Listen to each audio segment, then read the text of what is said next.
حضرت خالد بن ولید نے پلٹ کر کے کہا اے جوانوں آج تمہارے امتحان کا دن ہے. جہاد کے میدان میں نہیں کہا امتحان کا دن, کہا یہاں امتحان کا دن ہے.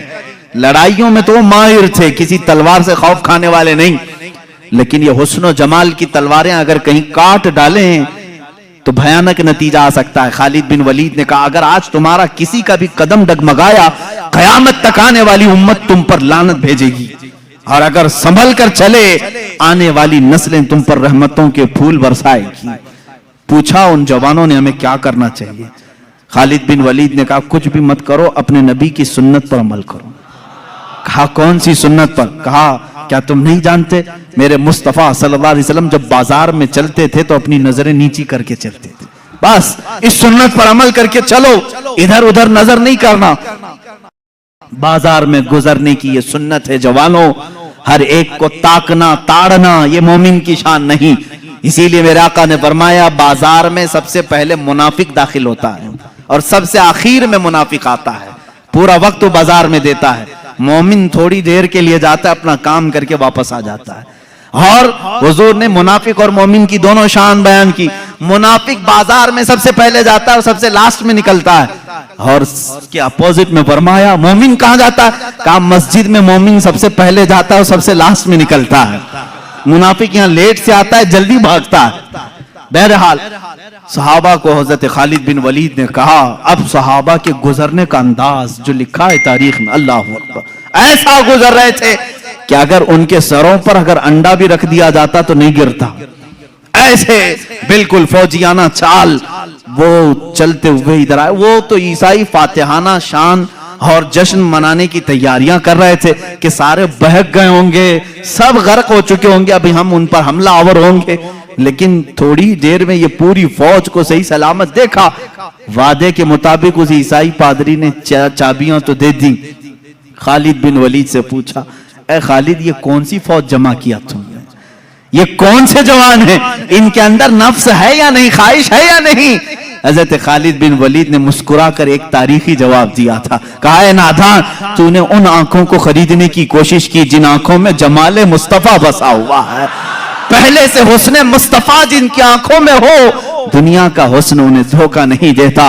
اے جوانوں آج میں نے میرے آقا کا حسن اسی لیے بیان کیا, آنکھ بند ہو تو میرے نبی کی صورت تصور میں لے آؤ, صبح ہو تو میرے آقا کا تصور لے آؤ, بلکہ اپنی نمازوں میں بھی رسول پاک کا تصور لے آؤ, اور پھر سلام بھیجو میرے آقا.